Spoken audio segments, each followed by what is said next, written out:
മടിയിലിരുത്തി വിരലാൽ കുരിശു വരപ്പിച്ച സന്ധ്യകളും ഇളം മുട്ടിൽ കൈകൾ കൂപ്പി ഈശോയ്ക്കുമ്മ കൊടുത്തതും ഇന്നും എന്നോർമ്മയിൽ വീണ്ടും തെളിയുന്നു. തിരിച്ചു നടക്കാൻ കൊതിക്കുന്നു, തിരിച്ചു നടക്കാൻ കൊതിക്കുന്നു. അമ്മ മടിയിലിരുത്തി വിരലാൽ കുരിശു വരപ്പിച്ച സന്ധ്യകളും ഇളം മുട്ടിൽ കൈകൾ കൂപ്പി ഈശോയ്ക്കുമ്മ കൊടുത്തതും ഇന്നും എന്നോർമ്മയിൽ വീണ്ടും തെളിയുന്നു. തിരിച്ചു നടക്കാൻ കൊതിക്കുന്നു, തിരിച്ചു നടക്കാൻ കൊതിക്കുന്നു.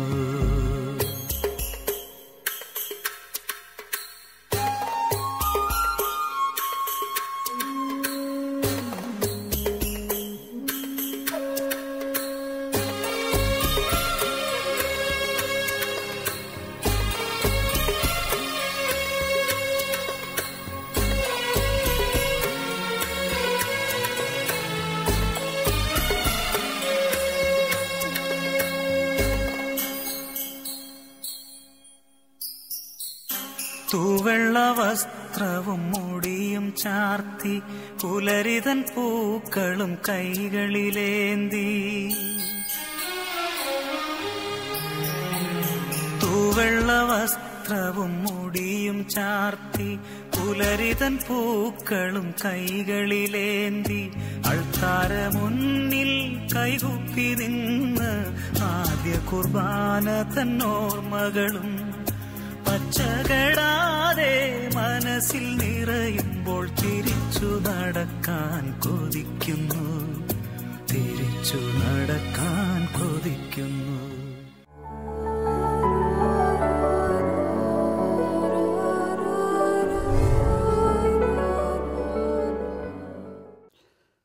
സ്നേഹമുള്ളവരെ, മദർ ഹോം ധ്യാന കേന്ദ്രത്തിൻ്റെ ആത്മീയ ശുശ്രൂഷയിലേക്ക് ഞാൻ നിങ്ങളെ പ്രത്യേകമായി ക്ഷണിക്കുകയാണ്.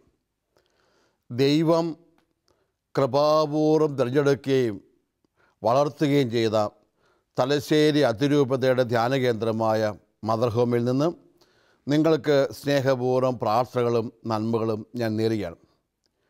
ഇന്ന് തിരുവചനം വ്യാഖ്യാനിക്കാൻ വേണ്ടി ഞാൻ നിൽക്കുമ്പോൾ എൻ്റെ മനസ്സിലേക്ക് കടന്നു വന്ന തിരുവചന ഭാഗം വിശുദ്ധ ലൂക്കാ രേഖപ്പെടുത്തിയ സുവിശേഷത്തിൻ്റെ 24-ാമത്തെ അധ്യായത്തിലെ 13 മുതൽ വചനങ്ങൾ. 2 ശിഷ്യന്മാർ ജെറുസലേമിൽ നിന്നും എമ്മാവുസിലേക്ക് പോകുന്ന സംഭവമാണ്. ഇത് ധാരാളം പ്രാവശ്യം നമ്മൾ കേട്ടിട്ടുണ്ട്. ഇതിൻ്റെ വ്യാഖ്യാനവും നമുക്കറിയാം. വ്യത്യസ്തമായൊരു ചിന്ത നിങ്ങൾക്ക് പങ്കുവയ്ക്കാൻ വേണ്ടിയാണ് ഞാൻ ഈ ഭാഗം നിങ്ങൾക്ക് തിരഞ്ഞെടുത്ത് വായിച്ചത്. ഇതിൻ്റെ പശ്ചാത്തലം നമ്മളൊന്ന് മനസ്സിലാക്കുക. ഈശോ പിടിക്കപ്പെട്ടു, ഈശോ വിധിക്കപ്പെട്ടു, ഈശോ വധിക്കപ്പെട്ടു. വെള്ളിയാഴ്ച ഈശോ ശരീരം ശിഷ്യന്മാർ കല്ലറയിൽ സംസ്കരിച്ചു. സാബത്തിൻ്റെ ശനിയാഴ്ച കഴിഞ്ഞ് ഞായറാഴ്ച വെളുപ്പാങ്കാലത്ത് ആ കല്ലറയിൽ പോയ സ്ത്രീകൾ അവിടെ മൃതശരീരം പോലും കണ്ടില്ല. അവർ അത്ഭുതപ്പെട്ട് ഓടി വന്ന് ശിഷ്യന്മാരോട് പറഞ്ഞു, ഇതാ മൃതദേഹം പോലും കാണുന്നില്ല.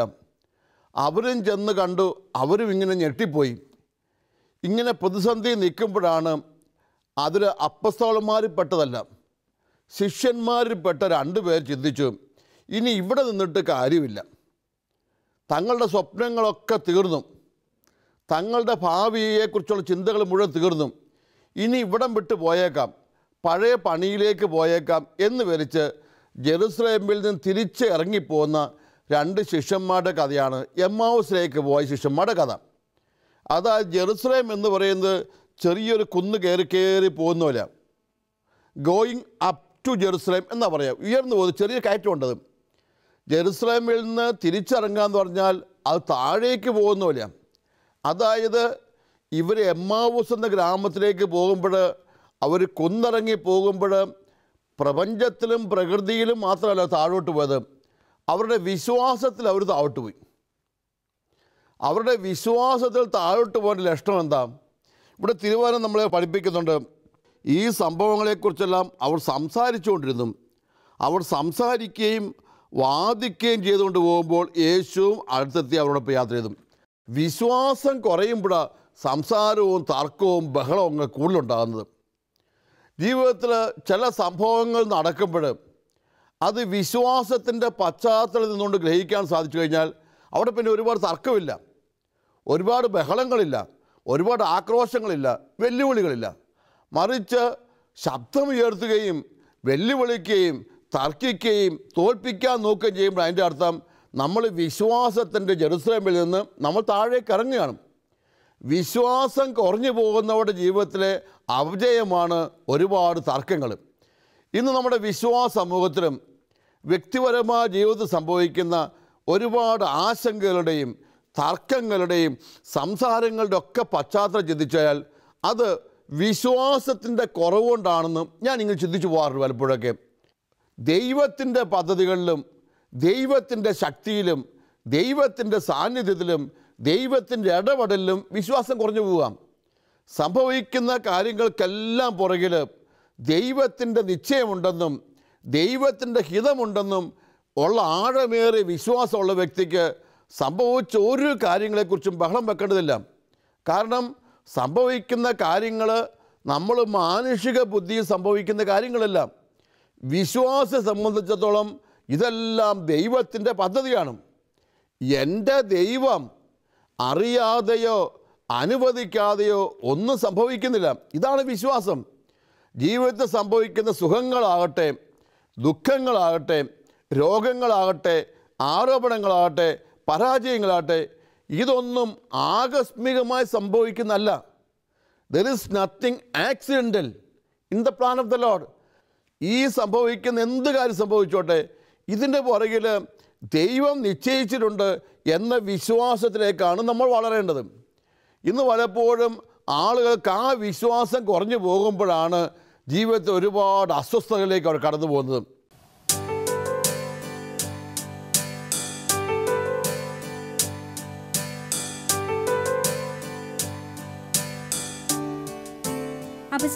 എന്റെ ഫ്രണ്ട്സ് ഒരു 25 പേരെങ്കിലും ഉണ്ടാവും. അതിനെന്താ, നീ തട്ടിക്കോ. ഇനി ആരുടെ എഴുതണ്ടേ? വടക്കേലെ പാപ്പിച്ചായന്റെ പേരിൽ ഒരെണ്ണം എഴുതിയേക്ക്. 20 ദിവസം കഴിഞ്ഞ കല്യാണായി. എന്ത് ചായ ഒരു വിഷമം പോലെ? പൈസയുടെ കാര്യം ഓർക്കുമ്പോ ഒരെത്തും പിടിയും കിട്ടുന്നില്ല. ഇന്നലെ വണ്ടൻമേട്ടിലെ പാപ്പിച്ചായൻ പൈസ കൊണ്ടുവന്ന് തന്നതോ? എടി അത് കൊള്ളപ്പലിശയാ, 125. ഞാൻ അപ്പച്ചനോട് പറഞ്ഞതല്ലായിരുന്നോ എനിക്കിപ്പോ കല്യാണം വേണ്ടെന്ന്? പെൺകുട്ടികൾ വളർന്നാലേ അപ്പനമ്മമാരുടെ ചങ്കിലൊരു പെടച്ചിലാ. അത് മാറണമെങ്കിൽ നല്ലൊരു ചെറുക്കനെ കണ്ടെത്തി കല്യാണം നടത്തി കൊടുക്കണം. നീ എഴുത്.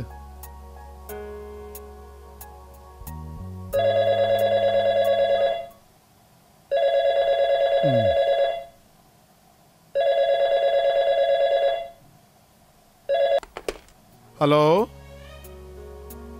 അതെ അതെ, പറഞ്ഞോ. അതെ.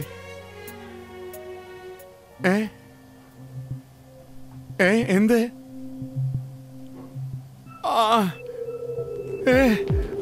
അയ്യോ ചേട്ടാ, അയ്യോ ചേട്ടാ, എന്താ പറ്റിയേ? ചേട്ടാ എന്താ പറ്റിയേ? ചേട്ടാ ചേട്ടാ കണ്ണു തുറക്ക് ചേട്ടാ.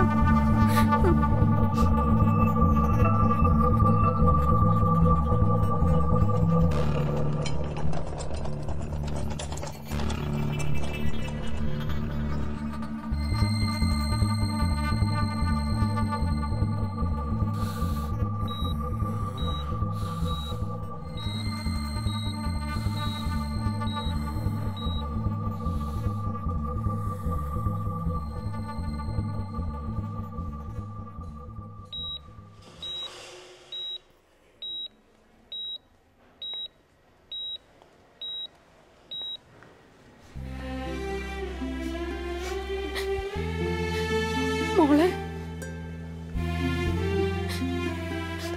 അമ്മേ നമ്മുടെ ചാച്ചൻ.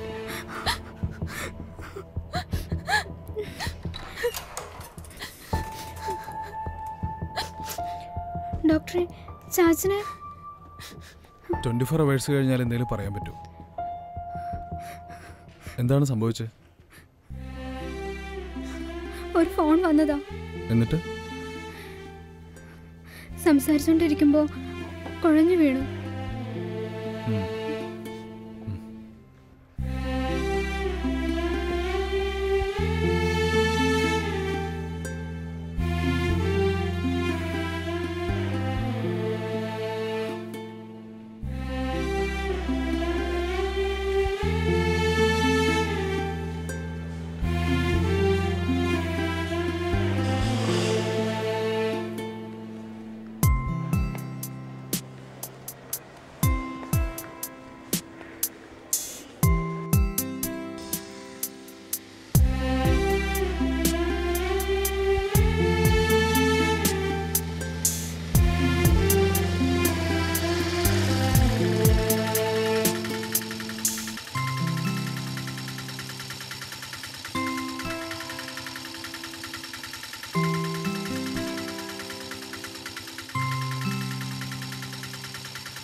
അവനാ, ആ തങ്കച്ചനാ എന്റെ മോളുടെ കല്യാണം മുടക്കിയത്.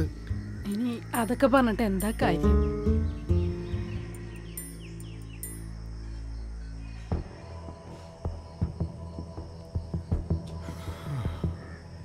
നമ്മൾ എത്ര ആഗ്രഹിച്ചതാടി.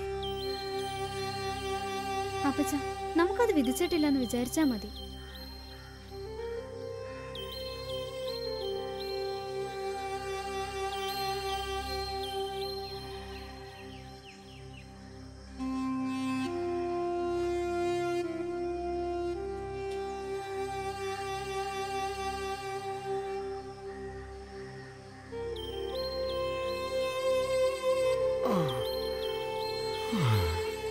മോളെ, കുറച്ച് കട്ടൻ കാപ്പി എടുത്തോ. ഇപ്പൊ കൊണ്ടുവരാം.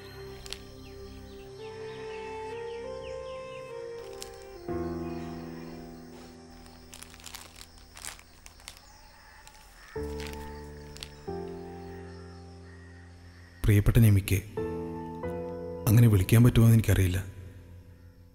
എന്തായാലും ഞാൻ കാരണം നിമിക്ക് ഒത്തിരി ബുദ്ധിമുട്ടുകളുണ്ടായെന്ന് മനസ്സിലായി. ക്ഷമ ചോദിക്കാനാണ് ഞാനിത് എഴുതുന്നത്.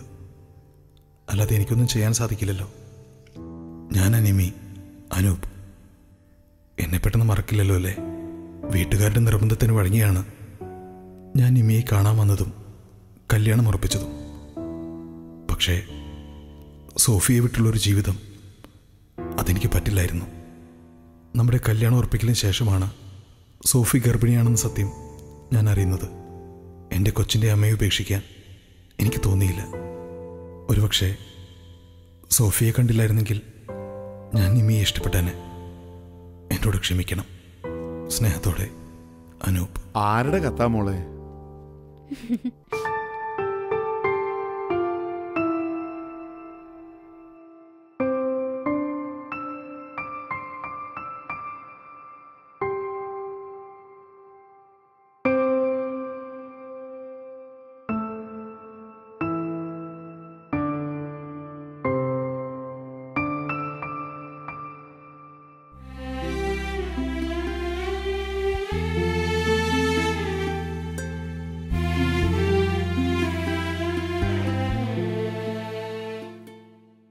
കഴിഞ്ഞ കുറച്ച് നാളുകൾക്ക് മുമ്പ് എൻ്റെ അടുത്തൊരാൾ വന്നു. അയാൾ ധ്യാനം കൂടി നന്നായിട്ടൊക്കെ സന്തോഷത്തോടെ പോയി. അയാൾ പ്രാർത്ഥിച്ചുകൊണ്ടിരുന്ന മുഖ്യമായ കാര്യം മോളുടെ കല്യാണം നടക്കാൻ വേണ്ടിയാണ്. അവൾക്കൊരു കല്യാണാലോചന വരയ്ക്കാൻ വേണ്ടിയാണ് പ്രാർത്ഥിച്ചത്. ഏതായാലും പ്രാർത്ഥിച്ചതുപോലെയൊക്കെ ഒരു 3 മാസം കഴിയുമ്പം ആ കൊച്ചിനൊരു കല്യാണം വന്നു. ആ പയ്യൻ സിംഗപ്പൂർ ജോലിയുള്ള ഒരു നല്ല പയ്യൻ, ഹോട്ടൽ മാനേജർ പഠിച്ചിട്ട് ജോലിയുള്ള പയ്യനാണ് എന്നൊക്കെ ഉണ്ടെന്ന് പറഞ്ഞു. അങ്ങനെ നല്ലൊരു ആലോചനയാണല്ലോ എന്ന് ഞാനും എൻ്റെ മനസ്സിൽ ചിന്തിക്കാൻ തുടങ്ങിയിരുന്നു. ഏതായാലും എന്നോട് പറഞ്ഞു, ചാച്ചാ 3 മാസം കഴിഞ്ഞേ കല്യാണമൊക്കെ ഉള്ളൂ, അപ്പോഴേക്കേ ചെറുക്കൻ വരികയുള്ളൂ. ഞാൻ പറഞ്ഞു ആയിക്കോട്ടെ, നമുക്ക് പ്രാർത്ഥിക്കാം എന്നൊക്കെ പറഞ്ഞു. ഏതായാലും 3 മാസത്തിന് ഇടയ്ക്ക് ഇയാളെ കണ്ടില്ല. പിന്നെ ഒരു 4 മാസം കഴിഞ്ഞ് ഇയാൾ എൻ്റെ അടുത്ത് വരുമ്പോൾ ഇയാൾ ആകെ അസ്വസ്ഥനാണ്. ഇയാൾക്ക് ആകെ വിഷമമാണ്, സങ്കടമാണ്. ഞാൻ ചോദിച്ചു എന്ത് പറ്റി? അപ്പോഴാണ് അയാൾ പറയുന്നത്, അച്ഛാ കല്യാണം മാറിപ്പോയച്ചാ, കാര്യമായിട്ടൊക്കെ ആലോചിച്ച് ഉറപ്പിച്ചൊരു കല്യാണം മാറിപ്പോയി. കല്യാണം മാറിപ്പോകാനുള്ള കാരണം എന്താ? നമ്മുടെ നാടൻ ഭാഷയിൽ പറയുന്നില്ല. അയാൾ പറഞ്ഞു, അതാരോ എന്തോ പാര വെച്ച് വീട്ടുകാരെന്തോ അതിനകത്ത് ഇടപെട്ട് ഈ കല്യാണം വേണ്ടെന്ന് പറഞ്ഞു. കൃത്യമായ കാരണമൊന്നും പറഞ്ഞില്ല. അതായത് കല്യാണം വേണ്ട എന്നങ്ങ് പറഞ്ഞു. അതാണ് പ്രശ്നം. ഇയാൾക്ക് ഭയങ്കര സങ്കടവും വിഷമവും മാത്രമല്ല, ഇയാൾ പറഞ്ഞു, അച്ഛാ എനിക്കറിയാം അച്ഛാ ആരാ പാര വെച്ചതും, എൻ്റെ അയൽവക്കാരനെ ആയിരിക്കും, അയാളായിരിക്കും. ഒരു 3-4 പേരെ അയാൾ സംശയത്തിൻ്റെ മുൾമുനയിൽ നിർത്തി. ഞാൻ പറഞ്ഞു, അങ്ങനെ സംശയിക്കൊന്നും വേണ്ട, ചിലപ്പോൾ നമുക്കുള്ള കല്യാണമല്ലായിരിക്കും. അച്ഛാ ഇത് ഇത്രയും നന്നായിട്ടൊക്കെ ആലോചിച്ച് കണ്ട് കേട്ട് സംസാരിച്ച് എല്ലാം ഉറപ്പിച്ച് വെച്ചിട്ട് മാറിപ്പോയല്ലോ അച്ഛാ. ഭയങ്കര വിശ്വാസം അയാൾ ചഞ്ചലചിത്രനായി. മാത്രമല്ല അയാൾക്ക് ഇപ്പോൾ പള്ളിയിൽ പോകാൻ തോന്നുന്നില്ല, അയാൾക്ക് പ്രാർത്ഥിക്കാൻ തോന്നുന്നില്ല, അയാൾക്ക് ബൈബിൾ വായിക്കാൻ തോന്നില്ല, അയാൾ ഇവിടുത്തെ കൂട്ടായ്മയ്ക്ക് വരുന്നില്ല. ഞാൻ പറഞ്ഞു അതൊക്കെ മോശം. കാരണം ഈ കല്യാണം ദൈവം ഒരുക്കൊണ്ടുവന്ന കല്യാണം, ഇത് മാറിപ്പോയതും ദൈവത്തിൻ്റെ പദ്ധതി. അച്ഛാ നിങ്ങളൊക്കെ അങ്ങനെയൊക്കെ പറയുമോ? എല്ലാ ദൈവത്തിൻ്റെ പദ്ധതി എന്ന് പറയും. പക്ഷേ ഇതൊക്കെ എങ്ങനെയാണ് അച്ഛാ മനസ്സിലാക്കുന്നത്? അവർ പാര വെച്ചിട്ട് ഇവരെ കുറ്റം പറഞ്ഞിട്ടല്ല അച്ഛാ മാറിപ്പോയത്. അവരത് അന്വേഷിക്കട്ടെ. കുറേ കുറ്റങ്ങളൊക്കെ പറഞ്ഞു വെച്ചു. ഞാൻ പിന്നെ ശാന്തമായി അദ്ദേഹത്തെ ആശ്വസിപ്പിച്ചു വിട്ടും. ഈ അടുത്ത കാലത്ത് അയാൾ വീണ്ടും എൻ്റെ അടുത്ത് വന്നു. 6 മാസം കഴിഞ്ഞിരിക്കുന്നു. അയാൾ വന്നപ്പോൾ ഇപ്പോൾ അയാളുടെ മുഖത്ത് ദേഷ്യമില്ല, അയാളുടെ മുഖത്ത് വാശിയില്ല, അയാളുടെ മുഖത്ത് അസ്വസ്ഥയില്ല. അയാൾ ധ്യാനിക്കാനായി വന്നതാണ്. അയാൾ എന്ന് പറഞ്ഞാൽ അച്ഛാ മനസ്സൊക്കെ ഒന്ന് ശാന്തമാകാൻ വേണ്ടി, മനസ്സൊന്ന് സ്വസ്ഥമാകാൻ വേണ്ടി, ദൈവത്തോട് നന്ദി പറയാൻ വേണ്ടി അച്ഛാ ധ്യാനിക്കാൻ വന്നു. ഞാൻ ചോദിച്ചു, ഇപ്പോഴെന്താ പ്രത്യേകമായി എന്തെങ്കിലും കാര്യമുണ്ടോ? അപ്പോൾ അയാൾ എന്നോട് പറയാം, എൻ്റെ അച്ഛാ ദൈവം ഇത്രമാത്രം ക്രമീകരിക്കുമെന്നും ദൈവം ഇത്രമാത്രം ഭംഗിയായി എല്ലാം കൊണ്ടുനടക്കുമെന്ന് വിശ്വാസമായത് ഇപ്പോഴാച്ചാ. ദൈവാനുഗ്രഹം കൊണ്ട് അച്ഛാ ആ കല്യാണം മാറിപ്പോയെന്ന്. ദൈവാനുഗ്രഹം കൊണ്ട് അച്ഛാ കല്യാണം മാറിപ്പോയത് ഞാൻ അത്ഭുതത്തോടെ സന്തോഷത്തോടെ കേട്ടിരുന്നു. എൻ്റെ അച്ഛാ കല്യാണം മാറിപ്പോയപ്പോൾ അവർക്ക് വിഷമം, ഞങ്ങൾക്ക് വിഷമമായിരുന്നു. ആരോ മുടക്കി എന്നൊക്കെ വെച്ച് ഞാൻ അന്വേഷിച്ചത്. പക്ഷേ ഈയിടെ അച്ഛാ ഞങ്ങൾ അറിഞ്ഞത് ആ ചെറുക്കൻ അത്ര നല്ലതല്ല. അവൻ അവിടെ ഒരു പെണ്ണുമായി വേണ്ടാത്തൊരു ബന്ധമുണ്ട്. അതിനിടയ്ക്ക് വീട്ടിൽ വന്നപ്പോൾ വീട്ടുകാർ നിർബന്ധം കൊണ്ട് കല്യാണം ആലോചിച്ചതാണ്. വീട്ടിൽ ആളില്ല, അമ്മയ്ക്ക് അങ്ങനെ എങ്ങനെയാണെന്ന് പറഞ്ഞിട്ട്. അതുകൊണ്ട് അവൻ സമ്മതിച്ച. പക്ഷേ അവൻ ഒട്ടും തൃപ്തിയില്ലാഞ്ഞും. ഏതായാലും ആരൊക്കെ എന്തൊക്കെ പറഞ്ഞാലും കല്യാണം മാറിപ്പോയി. ഇന്ന് അയാൾ എന്നോട് പറഞ്ഞു വെച്ചത്, എൻ്റെ അച്ഛാ ഇത് അറിയാണ്ടെങ്ങാനും എൻ്റെ മോളെങ്ങാനും അന്നങ്ങനെ കെട്ടിപ്പോയിരുന്നെങ്കിൽ എൻ്റെ കൊച്ചെന്തോരം വിഷമിച്ചെന്നച്ചാ. അയാൾ എന്നോട് പറഞ്ഞ വാക്കെൻ്റെ മനസ്സുകൊണ്ട്, തമ്പുരാൻ അച്ഛാ ആ കല്യാണം മാറ്റി തന്നത്. 6 മാസം അയാൾ എന്നോട് പറഞ്ഞു വെച്ചത് ആരോ പാര വെച്ചെന്ന്. ഇന്ന് അയാൾ പറയുകയാണ്, തമ്പുരാനാണ് അച്ഛാ അത് മാറ്റി തന്നത്. ആ കല്യാണം മാറിയില്ലായിരുന്നുവെങ്കിൽ എത്രയോ വലിയ ദുരന്തം ഉണ്ടായിക്കൊള്ളുന്നത്. ഞാനിത് തിരിച്ചു മറിച്ച് ചിന്തിക്കാറുണ്ട് പ്രിയപ്പെട്ടവരെ. കാരണം ചില കാര്യങ്ങൾ സംഭവിക്കുമ്പോൾ നമുക്കത് മനസ്സിലാക്കാൻ പറ്റിയെന്ന് വരികയില്ല, പെട്ടെന്ന് ഉൾക്കൊള്ളാൻ പറ്റിയെന്നും വരികയില്ല. പക്ഷെ ഓർത്ത് വെക്കണം, ഇതിന് പുറകിലൊക്കെ ദൈവത്തിൻ്റെ പദ്ധതി ഉണ്ടെന്ന് സ്വയം ചിന്തിക്കുകയും ഉത്തരം കണ്ടെത്തുകയും ചെയ്യുന്നല്ലേ വിശ്വാസം. അയാൾക്ക് ആ വിശ്വാസത്തിൽ വളരാൻ സാധിക്കാത്തതുകൊണ്ട് ഇയാൾ ആരാണ് ശത്രു എന്നൊക്കെ നോക്കി നടന്നത്, അയാൾ അധിക്ഷേപിക്കാൻ വേണ്ടി നടന്നത്, ചോദിക്കാൻ വേണ്ടി നടന്നത്, ബഹളം വെക്കാൻ വേണ്ടി നടന്നത്.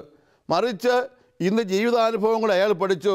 ആ കല്യാണം മാറിപ്പോയതാണ് ദൈവാനുഗ്രഹം. ചില കാര്യങ്ങൾ നമ്മൾ ഉദ്ദേശിക്കുന്ന പോലെ നടക്കുന്നതല്ല ദൈവാനുഗ്രഹം. നമ്മൾ ഉദ്ദേശിക്കുന്ന പോലെയും നമ്മൾ പ്ലാൻ ചെയ്യുന്ന പോലെയും എല്ലാം സുഖമായി മുന്നോട്ട് പോകുന്നതാണ് ദൈവാനുഗ്രഹം എന്ന് തെറ്റാധാരണ മാറ്റിയേക്കണം. ചിലപ്പോഴൊക്കെ നമ്മുടെ അടുത്ത് വരുന്ന അനുഗ്രഹങ്ങളൊക്കെ ചിലപ്പോൾ ദുഃഖത്തിൻ്റെ പ്രച്ഛന്ന വേഷം കെട്ടി വരാറുണ്ട്. വേദനയുടെയും കരച്ചിലിൻ്റെയും കണ്ണീരിൻ്റെയും പ്രച്ഛന്ന വേഷവുമായിട്ടും അനുഗ്രഹങ്ങൾ കടന്നു വരാറുണ്ട്. ഇത് മനസ്സിലാക്കാനുള്ള കണ്ണിൻ്റെ ജ്ഞാനം, അതാണ് വിശ്വാസം.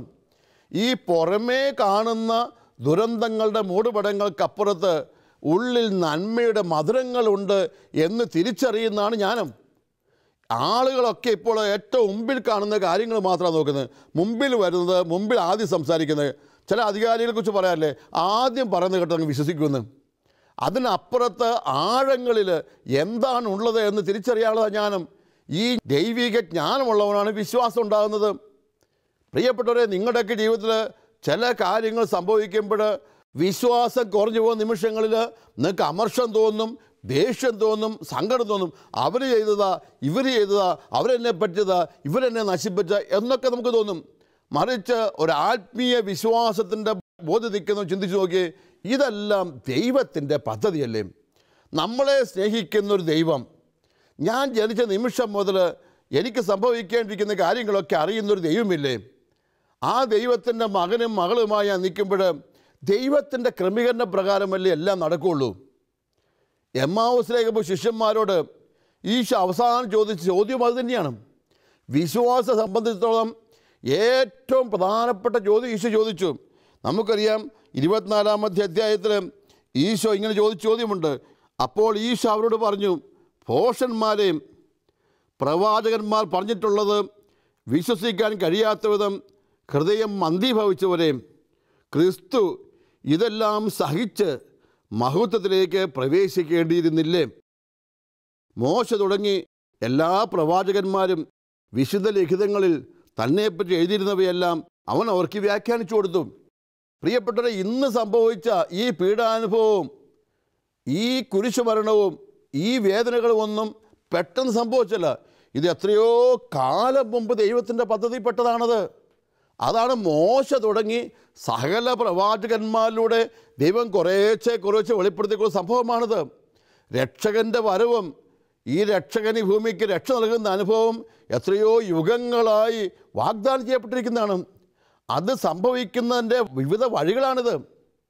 അതുകൊണ്ട് തന്നെയാണ് ചോദിച്ചത്, ഇതെല്ലാം സംഭവിക്കണം എന്നുള്ളത് ദൈവത്തിൻ്റെ നിശ്ചയമല്ലെന്നും ഇത് വിശ്വസിക്കാനും ഗ്രഹിക്കാനും പറ്റാത്ത അവസ്ഥയാണ് ബുദ്ധിമാന്ദ്യം.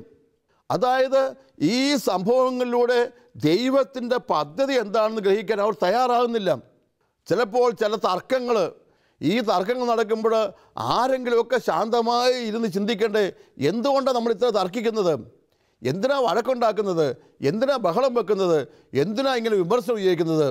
ഇതൊക്കെ സംഭവിക്കണം എന്നുള്ളത് ദൈവത്തിൻ്റെ പദ്ധതിയാണെങ്കിലോ, ഇതിലൂടെ ദൈവം നമ്മളെ കടത്തി വിടുന്നതാണെങ്കിലോ ഒരു നന്മയിലേക്ക്, അതായത് കടന്നു പോകൽ, പാസ് ഓവർ, പെസഹ എന്നൊക്കെ പറയുന്ന ആശയം. അത് ചെങ്കടൽ കടന്ന് അവർ കാനാൻ ദേശത്തേക്ക് എത്തണ്ടേ? ജീവിതത്തിലെ ചില നൊമ്പരപ്പുഴകളും കണ്ണീർ കടലുകളും നമ്മൾ കടക്കണ്ടേ? ഇങ്ങനെ കടന്നു മാത്രമല്ലേ കാനാൻ ദേശത്ത് എത്തൂ. ഒരിക്കലും പോയിട്ടില്ലാത്ത കാനാൻ ദേശത്തെക്കുറിച്ച് ദൈവത്തിൻ്റെ പദ്ധതിയുണ്ട്. ദൈവത്തിന് കാനാൻ ദേശം അറിയാം, നമുക്കറിയില്ല. ദൈവം കാനാൻ ദേശം കണ്ടിട്ടുണ്ട്, നമ്മൾ കണ്ടിട്ടില്ല. തേനും പാലും ഒഴുകുന്ന ദേശം കർത്താവിനറിയാം, നമുക്കറിയില്ല. അങ്ങോട്ട് കൊണ്ടുപോകാൻ നോക്കുമ്പോൾ തീർച്ചയായും അതിൻ്റെ വഴികൾ ദൈവത്തിനറിയാം. അതുകൊണ്ടാണ് അവർ ചെങ്കടൽ കടക്കണമെന്നും മരുഭൂമി കടക്കണമെന്നൊക്കെ കർത്താവ് നിശ്ചയിച്ചത്. ജീവിതത്തിൽ ചില കടലുകൾ നമ്മൾ കടക്കണം, ജീവിതത്തിൽ ചില മരുഭൂമികൾ നമ്മൾ കടക്കണം. ചില കണ്ണീർ കടലുകൾ നീന്തിക്കേറിയും ചില നൊമ്പര മരുഭൂമിക്കൂടെ തീർത്ഥയാത്ര ചെയ്ത് മാത്രമേ നമുക്ക് പ്രിയപ്പെട്ടവരെ കാനാൻ ദേശങ്ങളിൽ എത്താൻ സാധിക്കുകയുള്ളൂ. അതുകൊണ്ട് ഇന്ന് കണ്ണീർ കടൽ നീന്തുമ്പോൾ എന്തിനാ എന്നെ കടലിൽ കൊണ്ടിട്ട് ചോദിച്ചേക്കരുത്. ഇത് നീന്തി കയറി കഴിയുമ്പോഴാണ് ഇനി യാത്ര പുറപ്പെടേണ്ടത്. ഈ മരുഭൂമി നടക്കുമ്പോൾ എന്തിനായി ചുട്ടുപൊള്ളുന്ന മരുഭൂമി, നൊമ്പരങ്ങളുടെയും ദുഃഖങ്ങളുടെയും ആരോപണങ്ങളുടെയും അപവാദങ്ങളുടെ മരുഭൂമി എന്നൊക്കെ നമ്മൾ സ്വയം ചോദിച്ച് വിഷമിക്കരുത്. ഇതിലൂടെ കടന്നു പോകുമ്പോഴാണ് കൂടുതൽ അനുഗ്രഹത്തിൻ്റെ തീരങ്ങളിലേക്ക് എത്തുക, കാനാൻ ദേശങ്ങളിലേക്ക് എത്തുക. അതുകൊണ്ട് പ്രിയപ്പെട്ടവരെ, ഇന്ന് സംഭവിക്കുന്ന എല്ലാ കാര്യങ്ങളും നമുക്ക് മനസ്സിലാക്കാൻ പറ്റണമെന്നില്ല. വിശ്വാസം എന്ന് പറയുന്നത് പെട്ടെന്നല്ല മനസ്സിലാകുന്നല്ല. വിശ്വാസം എന്ന് പറയുന്നത് അതിൽ ദൈവത്തിൻ്റെ പദ്ധതി ഗ്രഹിക്കാനുള്ള താല്പര്യമാണ്. ദൈവത്തിൻ്റെ പദ്ധതി ഉണ്ടെന്ന് അംഗീകരിക്കാൻ മനസ്സ് തുടങ്ങുന്നതാണത്. അതുകൊണ്ട് നിങ്ങളുടെയൊക്കെ ജീവിതത്തിൽ ഇപ്പോൾ കടന്നു പോകുന്ന ചില അനുഭവങ്ങൾ ആരോപണങ്ങളുടെ ആയിരിക്കാം, തെറ്റിദ്ധാരണകളുടെ ആയിരിക്കാം, ജയിൽവാസത്തിൻ്റെ ആയിരിക്കാം, അപവാദങ്ങളുടെ ആകാം. ഇതിലൂടെ കടന്നു പോകുമ്പോൾ ഓർക്കണം, ഇത് ദൈവത്തിൻ്റെ പദ്ധതിയാണ്. എൻ്റെ ജീവിതത്തിൽ സംഭവിക്കണമെന്നുള്ള ദൈവത്തിൻ്റെ പദ്ധതിയാണ്. ഇത് ഞാൻ എത്ര ആഴത്തിൽ വിശ്വസിക്കുന്നുവോ അപ്പോഴേക്കും എൻ്റെ ഒച്ചകളെല്ലാം കുറയാൻ തുടങ്ങും. സംസാരവും വാദവും, ദൈവത്തോട് പിറുപിറുക്കുന്നതും മനുഷ്യരോട് പിറുപിറുക്കുന്നതും, ദൈവത്തോട് വഴക്കുണ്ടാക്കുന്നതും മനുഷ്യരോട് വഴക്കുണ്ടാക്കുന്നതും ഒക്കെ മാറും. കാരണം ഇതിലൂടെ ഒക്കെ ഞാൻ കടന്നു പോകേണ്ടത് ദൈവത്തിൻ്റെ ഹിതമല്ലേ. അതുകൊണ്ട് പ്രിയപ്പെട്ടവരെ, മനസ്സിൽ വിശ്വാസത്തിൽ കുന്ന് കയറാനേ പാടുള്ളൂ, കുന്നിറങ്ങാൻ പാടില്ല. കുന്നിറങ്ങുന്ന ശിഷ്യന്മാർക്കാണ് തർക്കവും വാദം തുടങ്ങിയത്. ഇന്ന് വിശ്വാസത്തിൻ്റെ കുന്നിറങ്ങുന്നവർക്ക് പല കാര്യങ്ങളെക്കുറിച്ച് സംശയവും, പല കാര്യങ്ങളെക്കുറിച്ച് തർക്കവും, പല കാര്യങ്ങളെക്കുറിച്ച് ബഹളവും അമർഷവും ആരോപണവും ഉണ്ടാകും. മറിച്ച് കുന്ന് കയറാൻ പോകുന്ന യേശുവിന് ഒരു തർക്കവുമില്ല. പീഡാനുഭവത്തിലേക്ക് കുന്നു കയറിപ്പോകുന്ന യേശുവിന് ഒരു ബഹളമില്ല. അതുകൊണ്ടാണ് പീലാത്തോസ് അരമനയിലൊക്കെ അവൻ നിശബ്ദനായി നിന്നു, മൗനമായി നിന്നു എന്നൊക്കെ പറയുമ്പോൾ അത് അത്ഭുതത്തിൻ്റെ ഒരു മേഖലയായി നമ്മൾ നിൽക്കുന്നത്. ജീവിതത്തിലൊക്കെ നിങ്ങളുടെ ജീവിതത്തിൽ ചില കാര്യങ്ങൾ അപ്രതീക്ഷിതമായി സംഭവിക്കുമ്പോൾ, ചില ദുരന്തങ്ങൾ അപ്രതീക്ഷിതമായി സംഭവിക്കുമ്പോൾ, പ്രിയപ്പെട്ടവരെ, എനിക്ക് നിങ്ങളോട് പങ്കുവെച്ച ഒരാളിത്, നിങ്ങളും കടന്നു പോവുകയാണ് വിശ്വാസത്തിൻ്റെ തീരങ്ങളിലൂടെ. അതൊക്കെ സംഭവിക്കുമ്പോൾ ഇത് ദൈവത്തിൻ്റെ പദ്ധതിയാണ്. എന്നെക്കുറിച്ച് ദൈവം ഒരുക്കി വെച്ചാണ്. എനിക്കൊന്നും മനസ്സിലാക്കാൻ പറ്റുന്നില്ലെങ്കിലും, പൂർണ്ണമായി ഗ്രഹിക്കാൻ പറ്റുന്നില്ലെങ്കിലും ഇത് ദൈവത്തിൻ്റെ മനസ്സാണ് എന്നുള്ള തിരിച്ചറിവിലേക്ക് നിങ്ങളുടെ ജീവിതങ്ങളെ ഉണർത്തണം എന്നാണ് ഞാൻ പ്രാർത്ഥിക്കുന്നത്. കർത്താവായ ദൈവമേ, എൻ്റെ നല്ല ദൈവമേ, അങ്ങ് നൽകുന്ന എല്ലാ നന്മകളെയോട് ഞാൻ സ്തുതി പറയുന്നു. എൻ്റെ കർത്താവേ, നീ അറിയാതെയോ അനുവദിക്കാതെയോ ജീവിതത്തിലൊന്നും സംഭവിച്ചിട്ടില്ല. ഇനിയുള്ള ഭാവി ജീവിതത്തിലും നിൻ്റെ പദ്ധതികളാണ് നടപ്പിലാകുക എന്ന് ഞാൻ വിശ്വസിക്കുന്നു. എൻ്റെ വിശ്വാസം വർദ്ധിപ്പിക്കണമേ. ജീവിതത്തിലെ ഓരോ നിമിഷങ്ങളിലും നീ എൻ്റെ പുറകിൽ നിന്നും എൻ്റെ കൂടെ നിന്നും എന്നെ നയിക്കുകയാണ്. എൻ്റെ ജീവിതത്തിൽ സംഭവിക്കുന്ന എല്ലാം നിൻ്റെ നിശ്ചയങ്ങളാണ് എന്നൊക്കെ ഏറ്റു പറയാനുള്ള ആത്മധൈര്യം നൽകണമേ. പരിശുദ്ധാത്മശക്തിയിലൂടെ വിശ്വാസം ഉജ്ജ്വലിപ്പിക്കാൻ ആവശ്യപ്പെടുന്നു. Hallelujah, hallelujah, hallelujah, hallelujah. എല്ലാ നൊമ്പരങ്ങളും ഏറ്റുവാങ്ങിയ പരിശുദ്ധ മറിയത്തിൻ്റെ പ്രത്യേകമായ സഹായത്തോടെ ഞാൻ പ്രാർത്ഥിക്കുന്നു. ജീവിതത്തിലെല്ലാ നൊമ്പരങ്ങളിലും ദൈവഹിതം കാണുവാൻ കർത്താവേ എന്നെ ശക്തിപ്പെടുത്തണമേ. പിതാവിൻ്റെയും പുത്രൻ്റെയും പരിശുദ്ധാത്മാവിൻ്റെയും നാമത്തിൽ ആമേൻ.